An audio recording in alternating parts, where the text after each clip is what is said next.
This should be one interesting video down memory lane. You know, I always laugh when I hear Charlemagne the God from The Breakfast Club say, the craziest people come from the Bronx and all of Florida. Because the more I live and the more I reflect on the reality of the situation, it's like it becomes more true. That statement rings so freaking true, yo. And I would say that it's a good thing and bad thing, but it's a good thing more so that I was born and raised where I was in Jacksonville, Florida. Some people are surprised when they ask me, where are you from? And I tell them I grew up in Florida. And they're like, what? You from Florida? People here in New York, people in California, because anywhere I go, anywhere I've moved to, right, and decided to relocate to, I've been able to easily adapt, right, to the place that I moved to. So I kind of acculturate, right? I acclimate myself very easily to my new surroundings. And, you know, I can fit in pretty much anywhere. But yes, your girl was born and raised in Jacksonville, Florida. So the other day I had made 2 different videos. One on my dating adventures in New York City, and then the other one was on dating adventures in Los Angeles. And sometimes it's funny because we live life sometimes so forward thinking, right? And future oriented that we don't really get a time to like slow down and just to reflect and reminisce. Like, so for me, I like doing these types of videos, just going down memory lane, reflecting. So let's see how this goes here. For dating adventures living in Florida. Oh my gosh, where do I begin? I guess I'll begin with one of my earliest dating experiences when I was in high school. So I met this guy. I'm trying to remember, where did we meet? Because back then, the dating scene, the dating pool, just dating life in general was much different than it is now. I mean, back then we had those chat rooms, like on the phone, you call the phone chat line. I don't think I ever met anyone of that. That was just more for entertainment. But then we had, I think back then, was it Craigslist? Times have changed so much. I'm trying to remember, like, how did I meet this person? We had AOL. That's what it was. We had the AOL. But honestly, I don't remember. I want to say it was an online dating site that I met this guy. And he was a graduate of a college preparatory school. I myself went to a college preparatory high school in Jacksonville, Florida. And funny enough, like both of those college prep schools were kind of in close proximity to each other. So he went to one, I went to the other. But yeah, we ended up dating. And I remember when he came to visit me, right? I was living with my father on the north side of Jacksonville. And I have to say this, I have to preface this video by saying that, yes, I pride myself in being born and raised in Jacksonville, Florida. And some of the experiences that I'm going to share here in this video, it's like you have to be able to contextualize it to really understand, right, where I'm coming from here, right? For those who don't know, Jacksonville, it is a metropolitan city, right? But it's not New York City in the sense that it's like, for me, I would say it's half country, right? And it's half city. I think Jacksonville may not even have 2 million people, if that. I doubt Jacksonville has 2 million people that live there. So it is much smaller by comparison. And a population size to New York City, but it is rough. And I moved away from Florida for the very reason that the opportunities are very scarce. Hold on.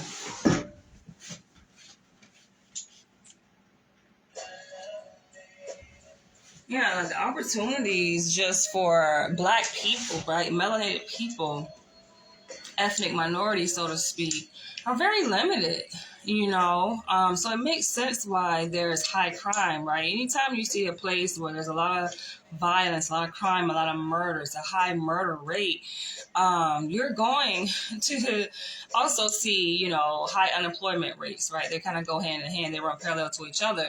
And I remember back when I was living in Jacksonville during that time, it was deemed to be like the murder capital of the United States, right? Alongside Philly, from what I recall. And then you had Miami-Dade, right up there along with it. But it was a lot of murders and a lot of unsolved murders happening in my city.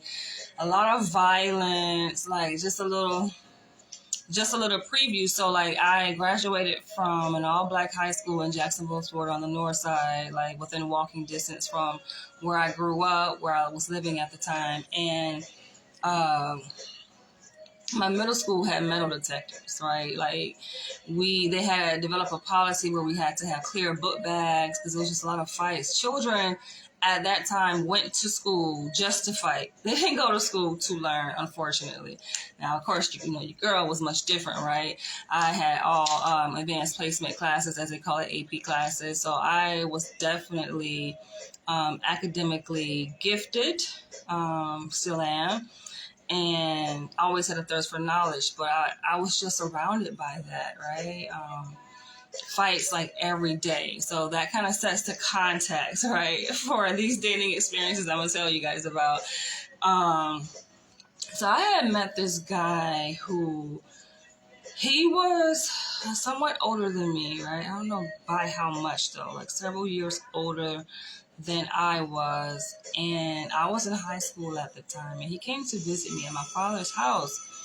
And I remember we end up like going down the street. We end up walking down the street to the corner store. And we're at the counter, right? I get some snacks from the corner store. Again, like I said, this is high school, so just to set the context. And by the way, like the experiences I'm going to share here, the adventures, rather, I'm going to share here in this video reflect a time period in my life when I was a teenager and in my 20s, right? I'm 40 years old now, but the other two videos that I made the other day, Dating Adventures in Los Angeles and Dating Adventures in New York City, those experiences depicted my 30s. Yeah, my 30s. And so you guys can see it's going to be like night and day, right?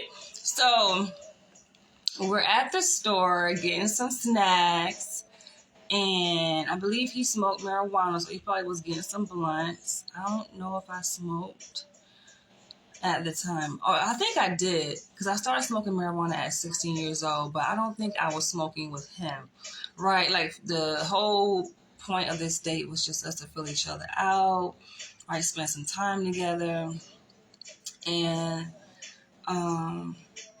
yeah, just to have fun. And so we're at the counter, and I remember as he was like reaching in his pocket to pull out his wallet, a gun fell out of his pocket. And I know some of these stories I'm going to share here just might be difficult to believe, right? Mind-boggling. But listen, my whole life has been a roller coaster. And the things that I share in my videos don't even really touch the surface, yo.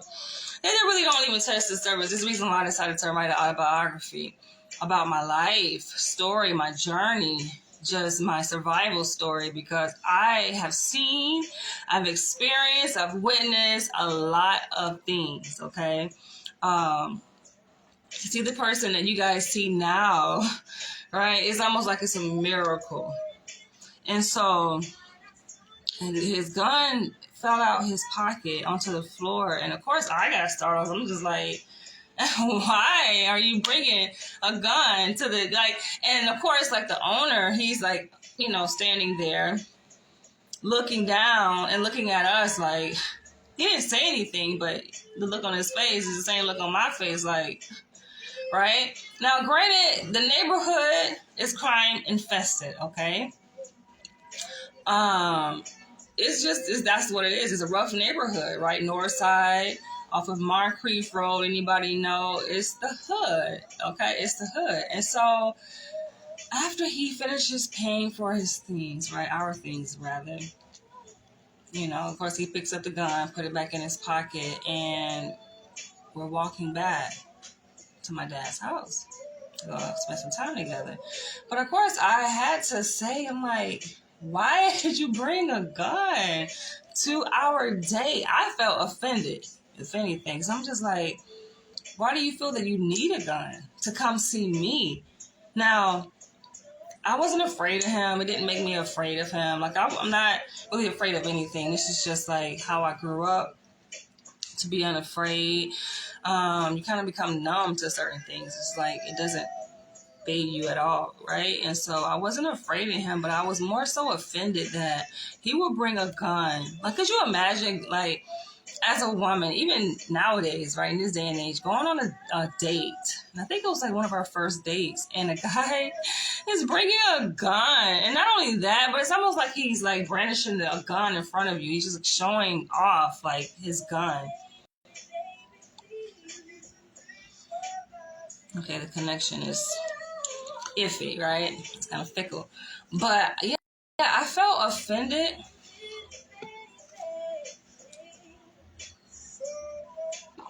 I felt offended, and I asked him, like, why you bring a gun? And he was like, oh, well, the neighborhood, I don't trust this neighborhood. I don't know these people around here. I'm like, but you with me, though.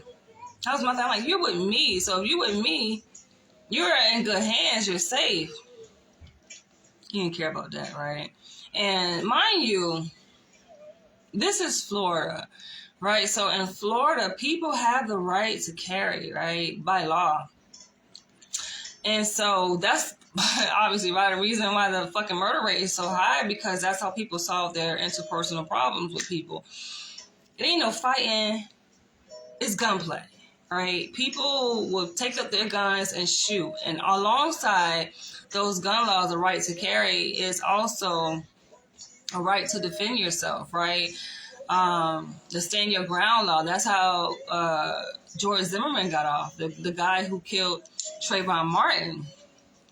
And that law says, the stand your ground law says, and they have similar castle laws too, where the stand your ground law says that if you feel like your life is threatened, like you feel in danger, and you feel like listen, the only way to get out, to save your life, to protect your life, is to take another motherfucker's life, then you have the legal right to do so. Stand your ground. Florida has it. And a similar law is a castle law. If somebody come to your property, they come into your shit, somehow they're at your house for whatever reason. It doesn't even matter the reason. They're at your house. And you feel you're in danger. Your life is in danger. You got a right to pick up your gun and to blow their fucking brains out. All right? So people, they take advantage of that liberty in Florida. A lot of black men love that liberty because it makes them feel empowered, considering the context of our society where black men are becoming more emasculated. Just at the bottom of the totem pole, right? Don't have much rights, much say so, right? Much autonomy. So this is their way of kind of exerting their manhood, right? And taking pride and ownership for who they are and their possessions, right? So they carry their guns with pride. Everybody got one gun at least, right? Many men have multiple guns. That's just how things go. Even women too. I had some female friends down there that they carry their own little 22. They got their little piece too, right? For me, that's never been my thing. I've never been interested in owning a gun, shooting a gun, carrying a gun. No interest in that whatsoever. But I would have to say, on that reflect, all the men that I've dated in Florida own a gun. I've owned a gun. So that was that situation. But yeah, that course that started with me, and then from there, like me and him, we continued to talk. He ended up going to prison for some shit. Because we we ended up like parting ways because I ended up, I graduated from high school, going to college and blah, blah, blah, blah. And while I was in college, I was just curious. I'm just like, what happened to him? And something told me like to search on the Florida Department of Corrections website, and I did. Lo and behold, he was there. I found him there. he was incarcerated, and I decided to write him, and then that's how we reconnected. We didn't date after that, but yeah, I just wanted to just check in on him. So yeah, that was kind of weird. Like, and I think I was I 16, 17? I was around about that age. 16, 17 years old. I think he was of age. He was at least 18 years old, had to be, right, to carry a gun. Not saying that people under 18 years old don't violate the law and carry guns down there, because they do. But yeah, I'm sure that he was over age 18. He had a couple years on me. I was just like, what in the entire fuck? And so then another guy I dated, very brief. So in my neighborhood, like, I grew up in a house, residential houses, like, in my neighborhood, and across the street was my best friend, a childhood neighborhood friend that I grew up with, and her cousin had come to town to visit. And granted, I had knew her family, right, because me and her were best friends, so I knew her family from when I was young, right? But this was in high school, where her cousin had came back from the military, and he was visiting, and he had expressed interest in me, right? And so we was hanging out, spending time together. Like, I was that chick. It's no surprise. Like, a lot of guys were attracted to me. I still get that to this day. I never had an issue attracting a man, being with a man. Like, that's never been my issue, right? So I have to say this because guys sometimes ask me, like, oh, why are you single? Or what's a beautiful woman like you doing single? And sometimes men forget, like, dating, y'all ass, it's a choice, okay? If a woman is single, anybody for that matter, like, people choose. People can be single. To ask the question, why are you single, right? People have the right to do whatever the fuck they want to do, right? And, with that, people have the right to choose singlehood and just to not be with someone. So there are periods where I just choose that. Like, I don't want to be with anybody because I feel like these options and these guys out here, they just not vibing to my frequency. So yeah, back then, like, I just was more in my exploration phase, just more seeking new experiences, novel experiences, right? As being a young person. And so I was just more open. And yeah, this guy had expressed interest in me, my best friend's cousin at the time. And he, we were hanging out, right? He went to give me some food, and he came back, and he brought me the food. We were eating together. We were hanging at my dad's house, right? Where I was living at the time. And I think I was a senior in high school at this time. And so we were eating, chilling. Nothing seemed out of the ordinary, right? Like, nothing seemed suspicious, or like, sometimes you can feel like impending doom or feel like something is going to happen, but I didn't get that sense. And so he had went out, right, that night to a club. Now, people from Florida, I already know. Y'all should know the end of the story at this. But he had went out to the club, right, and got into a fight. And I don't think he, like, meant to get into a fight. I think what happened was, this is just the nature. This is why I don't live in fucking Florida, y'all. I had to get away from that shit because people will see what you have and are jealous of what you have. And this is sick. But the resources are so scarce down there in Jacksonville, Florida, for Black people, especially during that time. Things may have changed. I don't really care to know if things have changed, really, because that's that. But it's like, you can go off to college, you can go off to the military, you go off and become somebody, right? And come back to visit your family. And people will see, oh, you think you doing better. You think you all that. You think you better than us, right? And just hate. And that's what it was. Like, it was hate. So he became a target. And so he's at the club, and these guys targeted him. He got into a fight. And that's not uncommon because a lot of people, like, that's how shit go down there in, as they call it, Duval County. Duval, to bang them where we hang them. Like, that shit is just ghetto. But people go to clubs to fight. To fight. You think you're supposed to go to a club to have fun, to enjoy yourself? No. Okay? It's usually, you can expect a fight to go down. So just be prepared. But people, it's exciting for a lot of people. Just like, oh, who's going to fight, right? And with the fighting comes shooting. And you wonder, like, well, how do they get guns in the club? People know people, right? They can go through the back door. Security allow them to just slide right in. Like, it's a dirty, dirty game. And so after the club, he and his friends, they went to the after spot, right? As with most places, right? You go to the club, there's an after spot, right? So the after spot usually is like, different places that's close by the club, right? For this situation, it was a gas station. Went to the gas station, they hanging out. The person that he got into a fight with pulled up in a car next to him, boom, shot his ass. Point blank, close range, shot his ass in the head, died on the scene. I get a call. And granted, I had just hung out with this guy the same day. We were just beginning to date, getting to know. Could you imagine if he didn't die? We probably, who knows, would be married with kids by now, right? Because I was really feeling him. I was really attracted to him. He was feeling me. Like, we was just vibing. And for this shit to happen. So I get a call from his cousin, my best friend at the time. And she's like, yeah, so-and-so, he got shot and killed.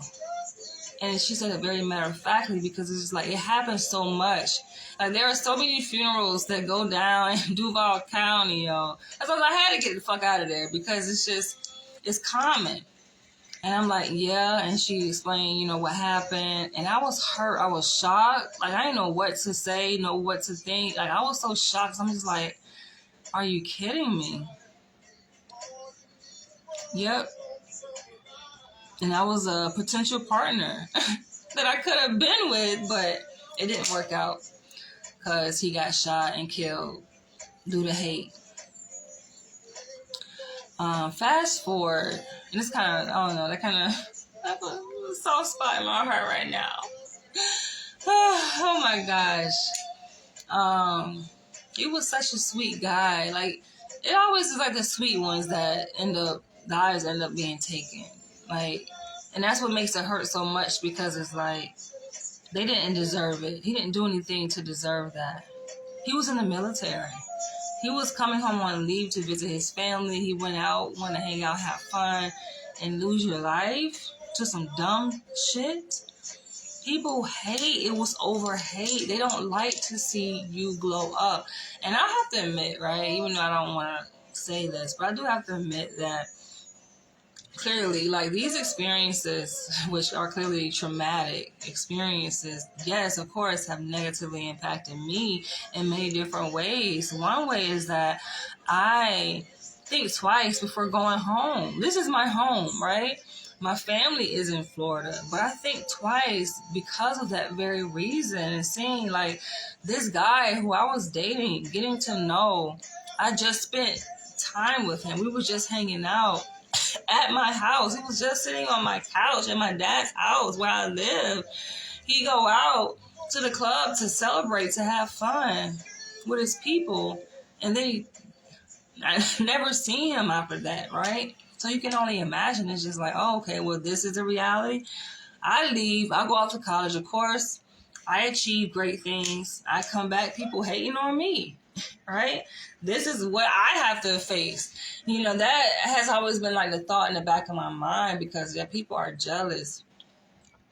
But anyway, so that was that situation. It's very unfortunate. Let's take a moment of silence. So, of course, I did go to college, right? I ended up graduating from Florida State University with honors. And I came back to Jacksonville. Florida State University is in the capital in Tallahassee. I came back to Jacksonville, and I was offered a full-time position like right after I graduated college, right? At this residential facility. And at the same time, I was working towards my master's degree. So I'm going to school full time for a master's degree, and I am working full time, right? And I had got my first car. I had a 2-bedroom apartment that I got not too far from Jacksonville Beach. So I was like living it up, right? I'm doing my shit, doing my thing. And I ended up making best friends with a friend of my ex who I started this video talking about, right? The one whose gun fell out his pocket. He ended up getting released. And as part of his release, he had work release, right? So he was working at his restaurant. And I remember that I was smoking. Yeah, I was smoking. And I was looking for some weed. I had stopped smoking because I told myself, okay, I'm about to start my master's degree. I'm going to start smoking. But then when I started working at the residential counseling place, I met an African guy. All right. And he invited me over. Adventures. But he invited me over. And funny enough, I was like, yo, he just appeared in my dream last night. Wow. I was wondering, like, wait, what did I dream about last night? And now that I tell this story, I remember, like, he appeared in my dream last night. But he's from Namibia, right? The African guy that I ended up making close friends with at the residential facility that I worked at post-bachelor's degree. And he smoked marijuana. I remember he invited me over. He lived in Riverside, nice area in Jacksonville. He was like, come over, right? And, he was smoking. At the time, I think he was smoking, like, out of a bong. And he was just like, here. And I was like, no, I don't smoke no more. I'm clean. I'm focused. Working on my master's, working full time, just living independent, achieving my dreams, right? He's like, come on. Peer fucking pressure is a motherfucker. I hit that shit one time, boom, fell right back in the trap, right? So then I, began to seep back into my habit of smoking marijuana. So at the time, I was looking for some marijuana, and I reached out to my ex, right? The one in the beginning who was gonna fill out his pocket.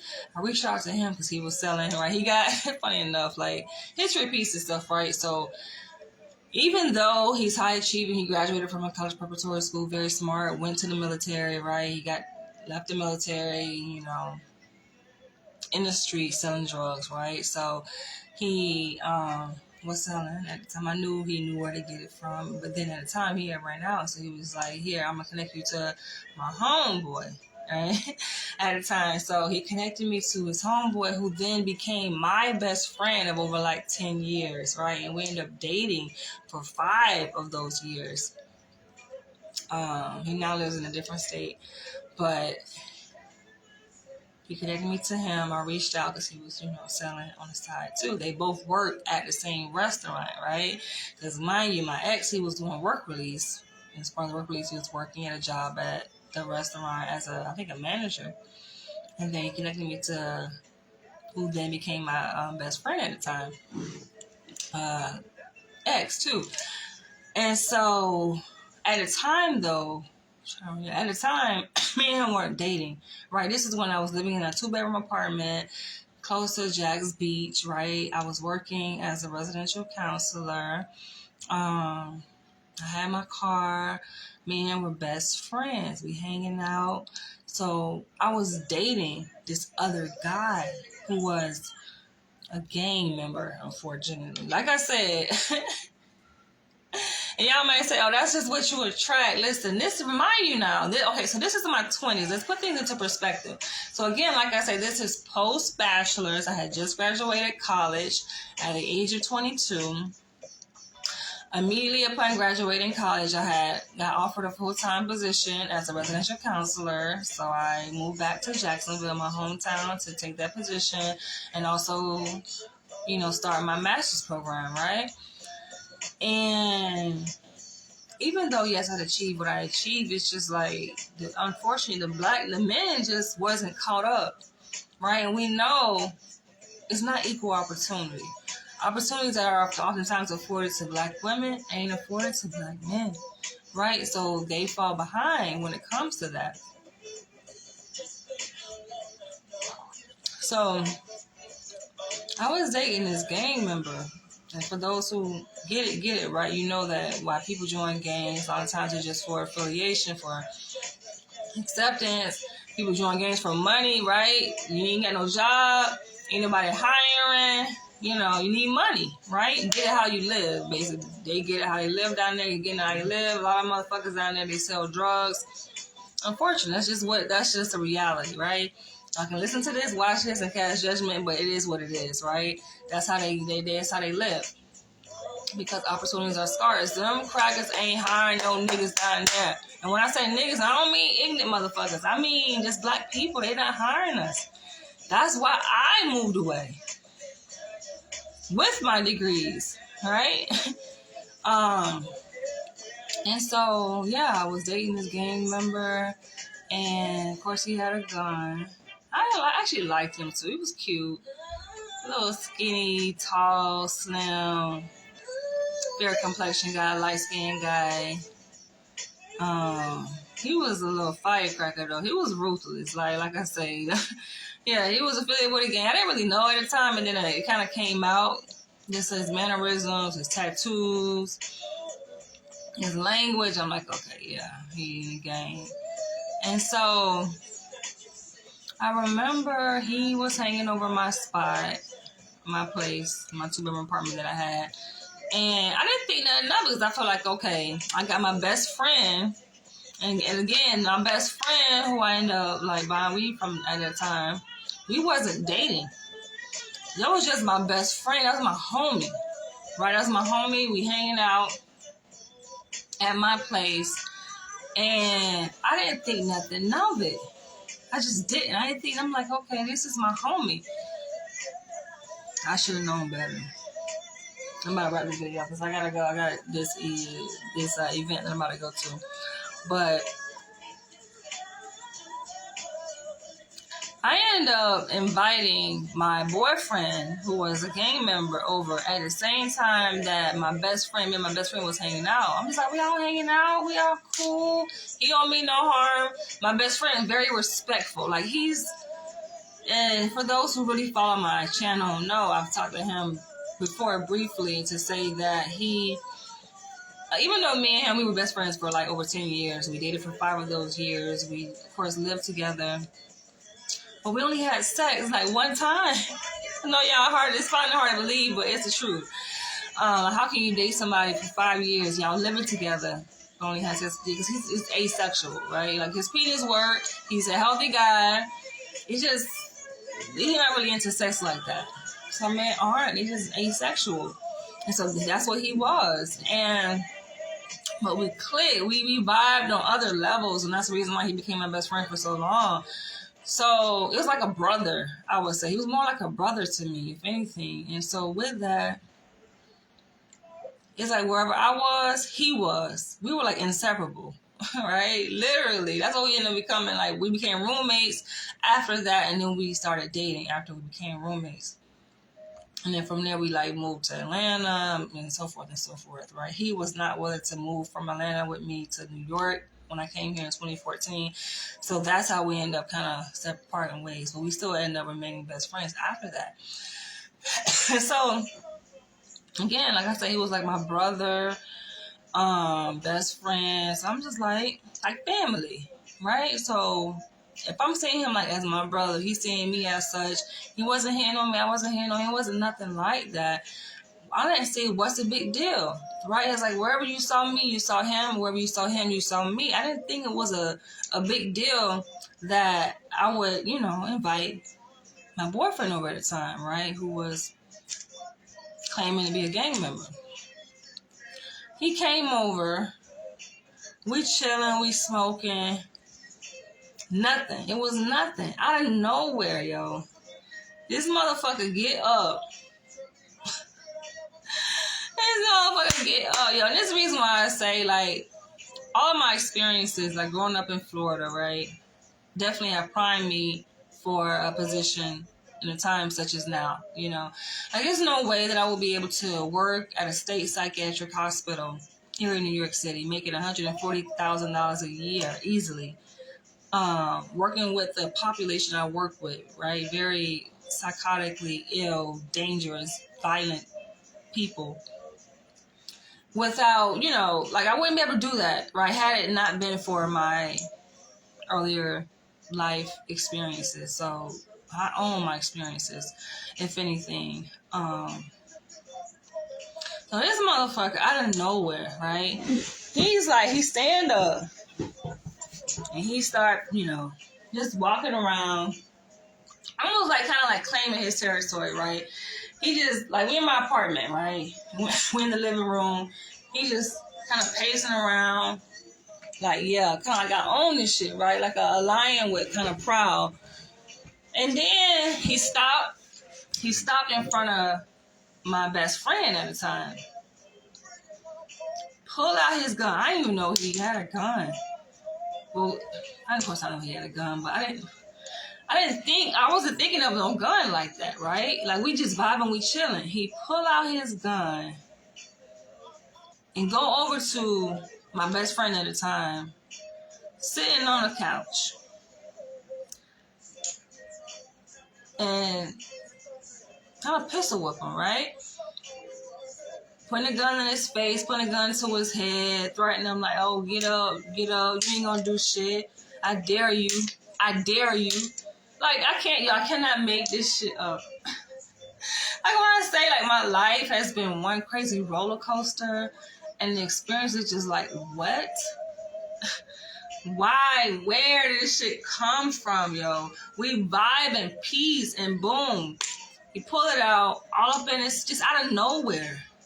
But it was for him to prove a point, like, okay. And this is street behavior. You know what I'm saying? This is gang behavior. It's just like, okay, I'm marking my territory just to let you know, right?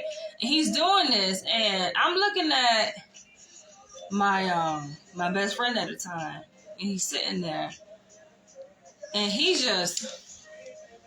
Because he ain't scared of shit either. Like, none of us, like, of course, birds of a feather, we flock together. So none of us, we really ain't scared of shit. But I'm, in a sense, becoming afraid because I'm just like, yo, if you don't put that motherfucking gun up, it did make me mad. I ain't gonna front. This shit did make me mad because I'm like, first of all, I knew him before I knew your motherfucking ass. Like, me and him, we probably was maybe, I don't know, 2-3 months into dating, right? On the other hand, my brother, my best friend, like we had known each other for what, maybe a year or two at that point.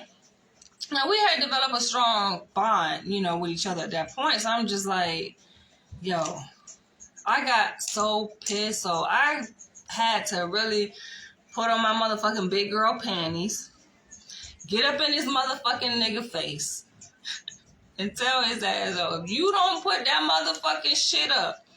And he had to get the fuck out, of course. I had made his ass leave. Like, you got to go. Your ass motherfucking got to go because that is disrespectful, right? But he was like, no, he's sitting there looking at me, you know. And dude was just, he wasn't even doing shit. Like, my best friend at the time, he was just sitting there on the couch, you know. But the thing is this, because like I said, he was like my brother, and he come from a certain place too.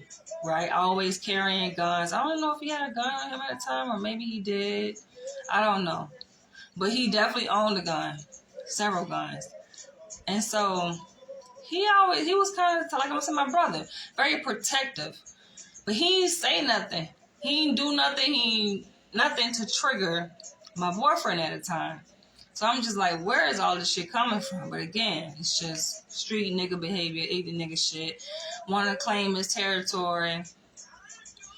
But that really did piss me off. And after that, he did apologize to my best friend. So that's the only way he was able to still come around. But of course, that shit ain't last long. Clearly, that shit did not last long because I'm like, nah. And I'm about to say this. I'm about to wrap this video up. That shit had me pissed. And I can tell, like, my best friend at the time, his ass was pissed, but he was just, like, sitting there, like, really? Like, motherfucking really? So, after that, of course, they made up, like, cause I made his ass apologize, like, you nigga, you dead ass wrong. And he was like, oh, but I just had, that motherfucker, no. And niggas, that's nothing uncommon. I've seen other dudes do shit like that, not connected to me, but just in the streets down there in Florida. They do shit like that. Women do shit like that. Growing up in school, like, people, they do shit like that just to test to see who you are, right? And how far they can go with you. Sometimes they do it to test your loyalty, to see, okay, are you going to call the police? Are you going to snitch? Can I trust you? Okay, he cool, because he ain't get up, he ain't fight back, he ain't retaliate, he ain't, get all rowdy. He ain't call the police, right? He just sat there and ain't say nothing, not one word. And so that communicated to my partner at the time, like, okay, I can trust him. It's backwards, I know, it's weird, but that's just the culture. So he ended up coming back around. My best friend at the time, he wasn't around, but I was, hanging out by myself, right? I was home by myself, and I invited him over, my partner, and he brought his, I guess he had to pay me back, right? So he brought, like, his own girl. I'm like, okay, cool, we hanging out. And the thing about me, this is like how it was back in the day. My house was the spot, okay? So from when I was living with my father, his house was my house, right? So I made that shit the spot. My dad, he hated that, I remember one day he came home, and I tried my best to get rid of any evidence, right? Because he had a rule that you cannot have any visitors. And this rule been there since I grew up, right? With my mom and my dad, my sister living all in the same house. He was like, no visitors, no guests, nobody in the house when we're not here. So that rule maintained, even when I became a teenager. One day he caught my ass, but it was by hair though, not really, right? So he came home, and I'm like, damn, I'm looking at the clock, like, damn, it ain't even time for his ass to be pulling up in the driveway. And so I had a house full of people. We was in that bitch, smoked out. And this is high school, yo. So we had a front door, and then we had like a back sliding door, glass sliding door. And I'm just like, y'all got to go. Come on, hurry up, go. I'm like, my dad just pulling up in the driveway. Hurry up. So they got out. They snuck out the back door. My dad come in. He like, it smell like pot in here. He's like, it smell like pot in here. And he was like, get your stuff, and you're going to leave.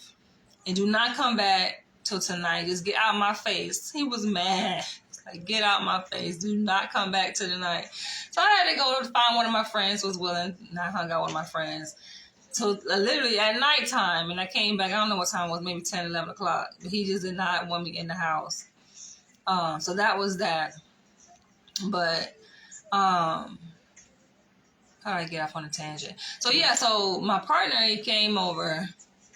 Like I was saying, how my house had always been a hangout spot. So yeah, that's just how it was from that to, like, even when I was in college, I had a townhouse. That shit was a hangout spot. Even when I get my apartment, my 2-bedroom apartment, post-bachelor's, that was a hangout spot. So, like, he came over, he brought his female friend, but I took it like, okay, he trying to do a little tit for tat because, I got male friends. So he like, okay, I got my female friend. So he introduced me to his female friend. And I think we was vibing. We was sitting like in the dining room area, smoking, sipping alcohol, just chilling, vibing. Of course, at the time, like, I'm a big fan of Lil Wayne music, right? Vibing, bumping to Lil Wayne, just chilling. And out of nowhere, his female friend, I guess you call herself trying to size me up, right? That shit don't work with me, though. I always laugh, though, when women really think they got something on me like that. But she like, I can't stand Lil Wayne. I'm like, okay, but I love him. And she's like, you look like you. She was like, you look like his ass, right? And she just kept saying things to try to antagonize me, to try to, get some shit started. And I was just like, okay. I was unfaded because I think this is what it is, right? And this is just like, not just in Jacksonville, but I realize this across like the United States, right? Just different hoods across the United States. Black people always think that they more gangster, that they more hard, they hood more hard. And I always thought that shit was dumb and ignorant, right? Because I'm too educated, I'm too wise, I'm too smart for that. But you got people that just, they come from the hood or they gang affiliated. She definitely was gang affiliated. I think she was with his gang. And so they test you. I've been tested so many times, yo. Like when I say I'm from the hood and the way my mom raised me very militant, like, it ain't too much shit that can really fade me. I laugh it off because it's just like, seriously, I have no fear. You can't intimidate me. That shit does not fucking work, right? Some people call me a witch. I don't really own that label, but like, listen, I deal in something deeper than the shit that y'all want to be gangbangers deal with. So that shit don't work with me. But she was like, yeah, you look like him too, right? Trying to egg me on. That shit ain't fade me nothing. But I can see she was getting even more mad. I'm like, this is a little child. Like, bitch, I'm a whole motherfucking bachelor's degree holder at this motherfucking the master's program. Like, I got money clearly, right? You at my house. And I had to call her out on her shit. Like, bitch, you in my shit. Because this is the thing. Sometimes people look at you and like, oh, well, you just book smart or you blah, blah, blah. Until it come out of your ass. And this is what they like. This is what they want to see. But I think it kind of threw her ass for a loop. I say, you gotta get the hell out of my house. Ain't no disrespect. I have a low threshold for bullshit, right? Because I know what's up. I know what time it is. You got to motherfucking go.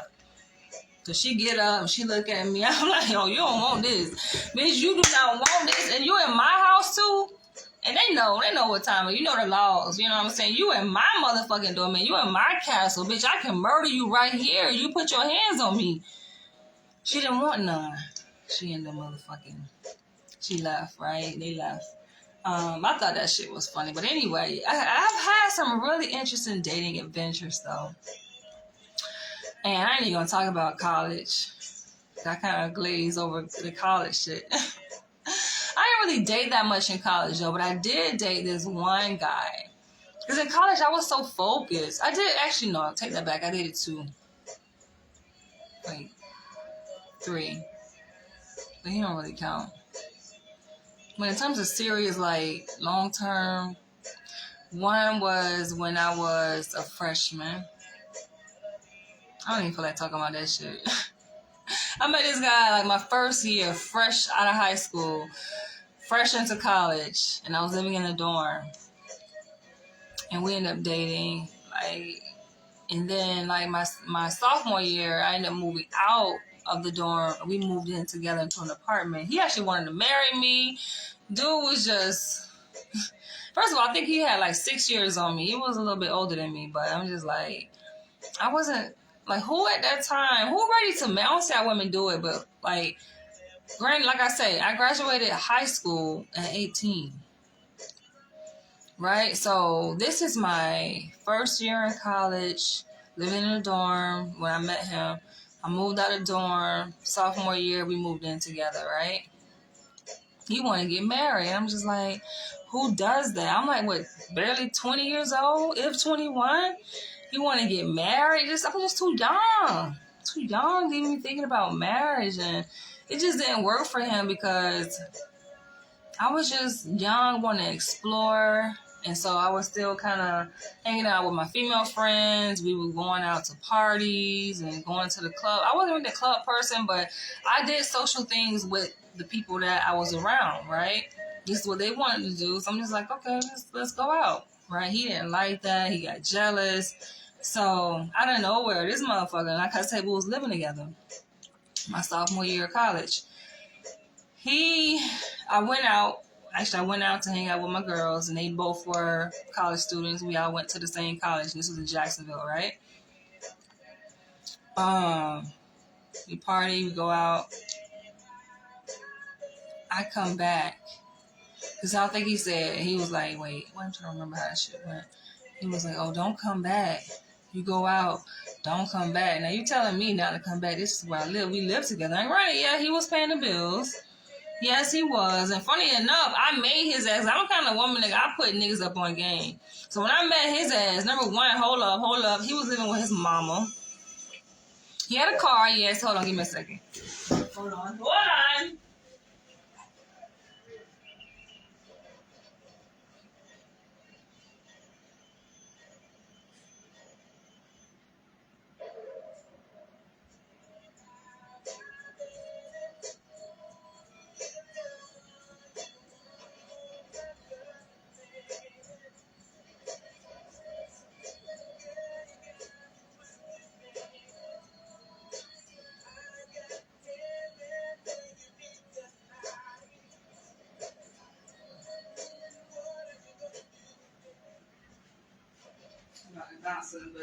But yeah,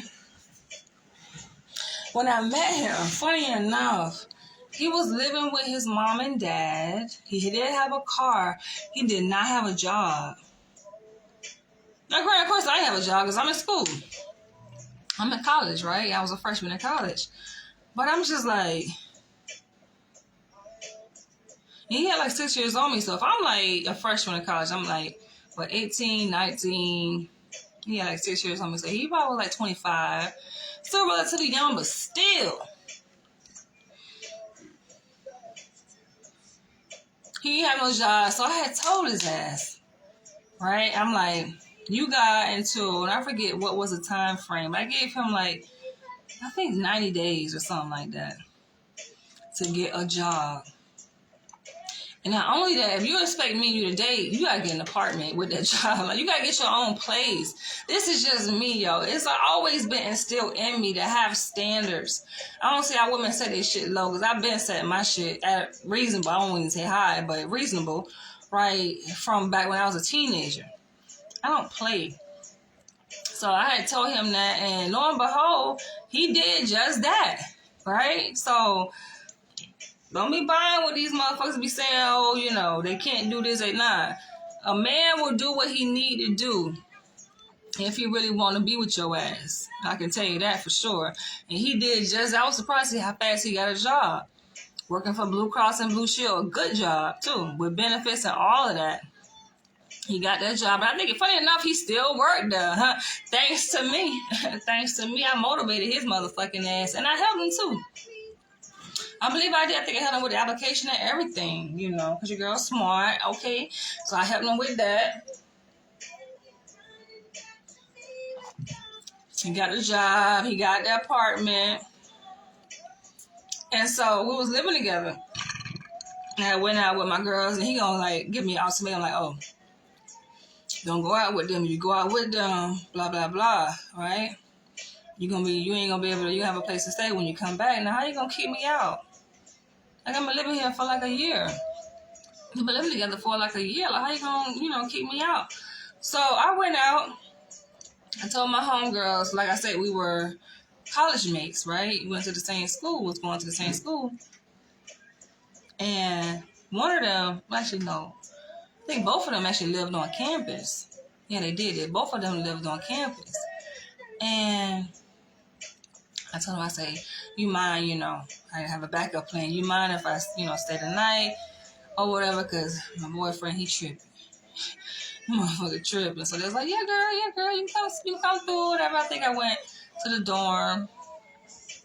One of them, I think, had an apartment, and one of them, I think, stayed in the dorm. I think I went to the one with the apartment, right? And she's like, yeah, you know, come through, whatever, ain't no thing. So I did. I stayed the night. Because I know he was like, come on, I go out. The whole point of going out is to have fun. You don't want to come back home to a disgruntled ass partner. Like, what the hell? So I had made plans to go, I think, to her place. I went to her place early in the morning. She drove me to my place, and when I pull up, when I pull up, this motherfucker had all of my shit packed up. I feel like that's a bitch made whole move that he did. We had all my shit packed up in bags.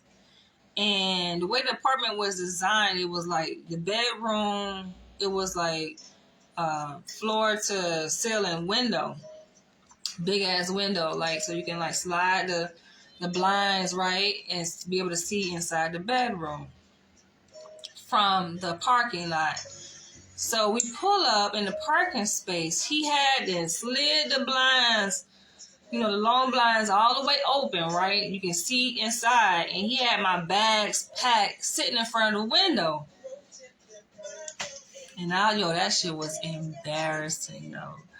That shit was I was like, oh, and it was like, come on, girl, it's gonna be okay. It's gonna be okay. I think I started kind of get tearful and shit. He's like, it's gonna be okay. We got you. She was like, you come stay with me.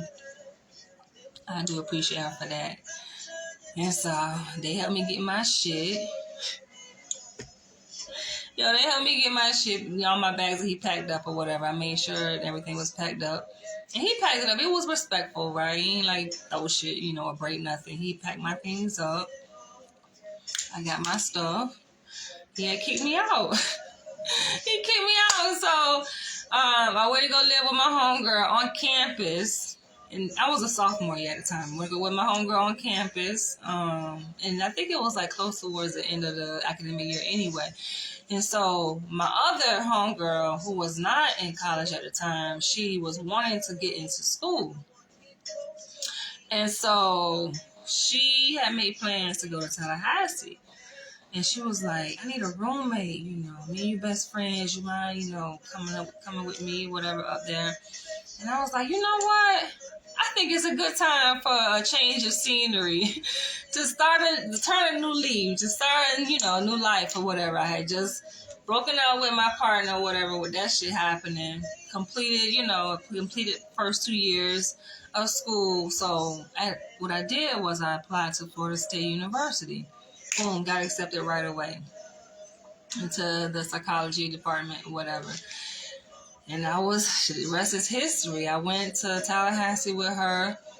But even though, we had broken up, he really didn't want to break up with me. It was more like a manipulation tactic. Like, okay, you go against my rules or my wishes by going out to the club with your homegirl, so I'm going to kick you out. But he was still around, so he was still driving me places. He actually helped me get storage. I put my stuff in storage until I was ready to move to Tallahassee with my best friend at the time to go to school, finish my school. And he drove me up there. He helped me, get my stuff out of storage. He got the storage for me in Jacksonville. Got the stuff out, packed up his car, and drove me up there to school, to Tallahassee. And that shit was kind of odd. I'm just like, okay, but we supposed to be broken up, right? We was broken up. We was done, right? I think he had too much pride to take me back, so to speak. But I didn't really want to be with him necessarily anyway. I mean, I was in love with him. I ain't gonna front. I was in love with him. But I'm just like, I'm young. He wanted to get married. He was in a different stage that I was at. I'm just a budding adult. Going to college, having fun, vibrant. Girl was fine. I'm fine now, so I was fine back then, yo. Just doing my thing. And so, yeah. But I remember I was so fucking pissed at his ass. I was hurt. And so I remember when I moved into my townhouse, it was like a 2-bedroom, 2.5 bath townhome that me and my best friend shared. We each had our own room, my own bathroom, and downstairs was a half bath. So after he helped me get moved in, I remember he left, went back to Jacksonville, right? And I still had pictures of me and him. We was a couple, right? I had pictures of him. I probably still have him, motherfucking, no, I don't. I probably don't have those pictures, I think. Yeah, so I had picture frames of us, photo shoots that we had and did, And I remember I was so motherfucking mad. I'm unpacking my shit, setting my room up, right? I ain't gonna front, y'all. I went into a rage and I just started ripping all that shit up. Breaking the glass, ripping all that shit, all the pictures of me and him together. I broke all that shit. I was so fucking pissed. And the rest is history. But on that note, those are my dating adventures from Florida. So feel free to share y'all thoughts. Like I say, that's just a little tip of the iceberg. I barely even touched the surface. I've been through some hella crazy. I ain't really even tell y'all the crazy stuff. All right. Some things I just feel like it's just not for social media, at least not this time in my life. But I've been in some things that are just too detestable. Just imagine, those are the things I actually feel comfortable sharing, that I've come to a resolve with, right, in my life, that I kind of put behind me. But imagine those things that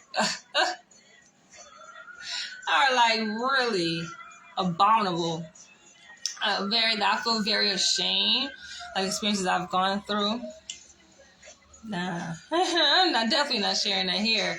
Maybe on a different platform that I feel will reach a particular audience and will serve a purpose to motivate, to uplift, to inspire, and of course that I'm gaining something from too in return monetarily. But yeah, your girl would do some shit, but I gotta go. I'll catch you guys in the next one. Crazy Florida.